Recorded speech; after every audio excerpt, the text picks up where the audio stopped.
叔叔，我能睡你这儿吗？睡吧，睡。你能给我讲个故事吗？你想听什么故事啊3只小猪的故事。行。有一天呢，大灰狼来了，跑到3个小猪门前，看到那2个用木头跟树叶堆起的房子，就说：“哼哼哼哼，你们这样的房子怎么会拦得住我呢？我用嘴一吹，就给你们吹倒了。”猪哥哥就看到就说：“哎呀，你用砖头盖房子是很难的，要建很久很久才能建起来的。”猪妹妹说：“可是这样的房子很坚固啊。”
大晚上你跑我这来干嘛呀？叔叔，我害怕。没人陪你睡觉啊？有雪夏姐姐。那他人呢？她睡着了。我不喜欢和女人睡，以前都是爸爸陪我睡的。叔叔，我能睡你这儿吗？睡吧，睡吧。啊，来睡觉。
东西怎么偷偷跑这儿来了？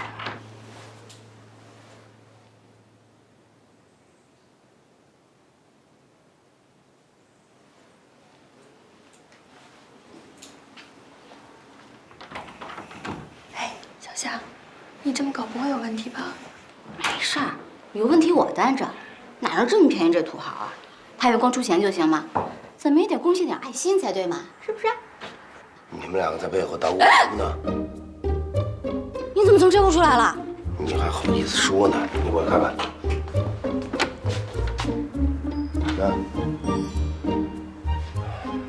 昨天晚上偷偷的爬上我的床，弄得我一晚上都没睡着觉，跑到小屋去睡。那连被子都没有，这不挺好的吗？好什么呀？想啊？人家孩子3更半夜跑过来找你，说明什么呀？说明什么呀？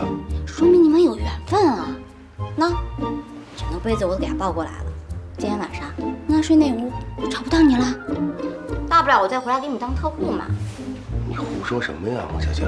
你凭什么替我拿主意啊？没有替你拿主意啊，我是替毛毛拿主意。反正你接受也得接受，不接受也得接受。我凭什么要接受啊？就凭你孤单，他也孤单，两个孤单的人相依为命在一起，你不孤单了，他也不孤单了。你给我闭嘴，孟小佳！我告诉你，小夏姐姐，毛毛，你醒啦？那这个就是你的不对了，谁让你跑过来挤着叔叔睡觉的，搞得人叔叔都睡不好觉了。今天晚上呢，你就住这屋，这才是你的房间。走，我带你看看啊。毛毛，从今天起呢，你就住在这个房间了，好吗？好。那姐姐把给你铺上啊。你开心吗？开心。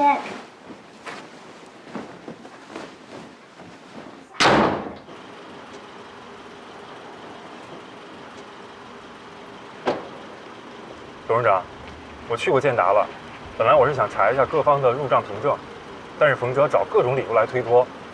后来他看我没有离开他们公司的意思，这才把他们的财务给叫过来。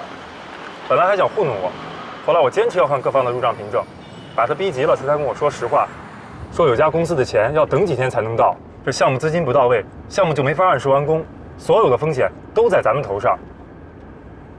那你给胡向东打过电话吗？打了，他说他也不知道具体的情况。今天胡向东会过去吗？他说他人在海南，要过2天才能回来。过2天。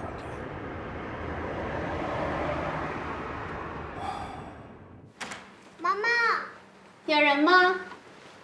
来，进来。有人吗？你好，你们是？啊，是这样，这是我女儿小可，是毛毛的同班同学。听他们班主任说了毛毛的情况，所以特意来看看毛毛。他在吗？他在里屋呢，我是他的特护孟小夏啊，来跟我来吧。好，进去吧。毛毛，我的小伙伴来找你了，你看，小可来找你了，毛毛。嘿嘿嘿嘿嘿，怎么样啊你？挺好的，可是还不能出院。没事儿，过一段时间就可以出院了。妈妈，我妈妈买了好多好东西，咱们一块出去吃吧。去吧。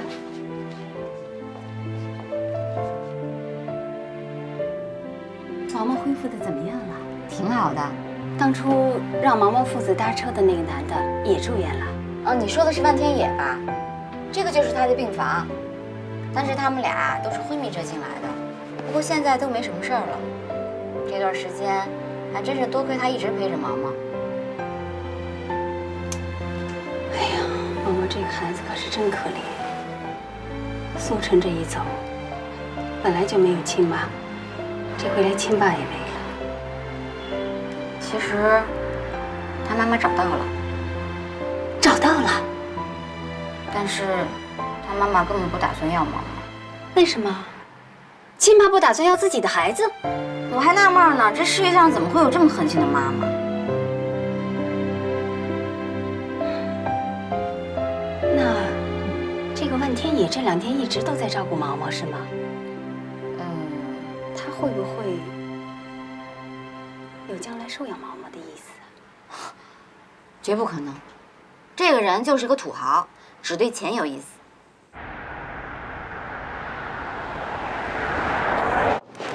哎呀，万总，您怎么来了呀？您不是住院了吗？你冯总在吗？洪总，这会儿在忙，我帮您约一下吧。万总，您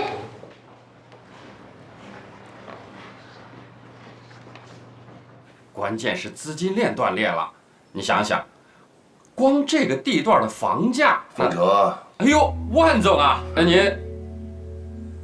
连总啊，您想好了赶紧给我电话好不好？拜拜啊。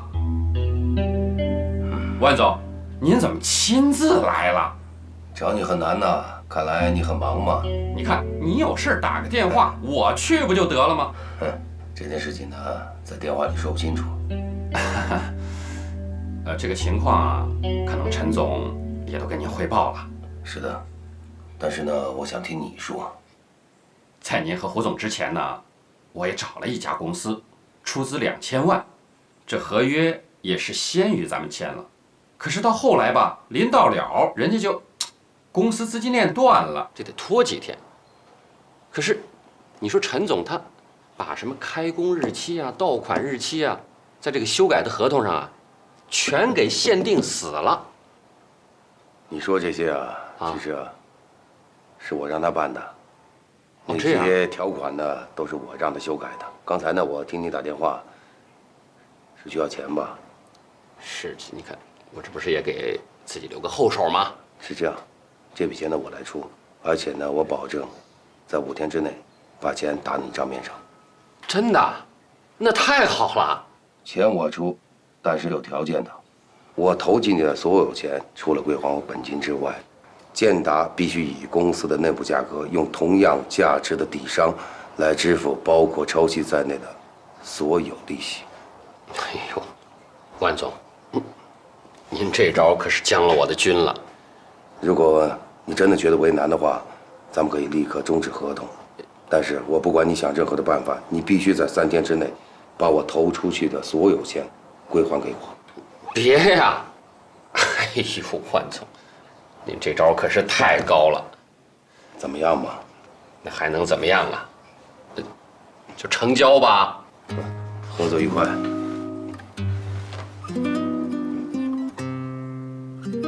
刚才有个奇怪的阿姨来看我，什么奇怪的阿姨？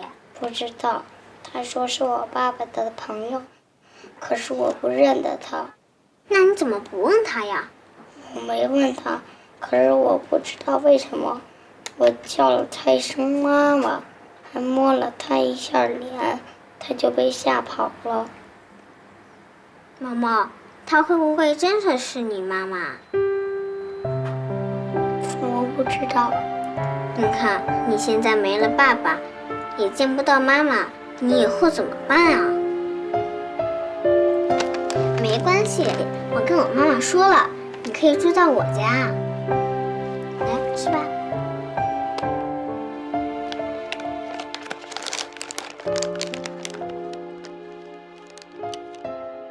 董事长，您刚才给冯哲提的那些条件，明显是对咱们有利的，可是他一口就答应下来了。我觉得他没那么简单，要不看看事态的发展，您再考虑考虑。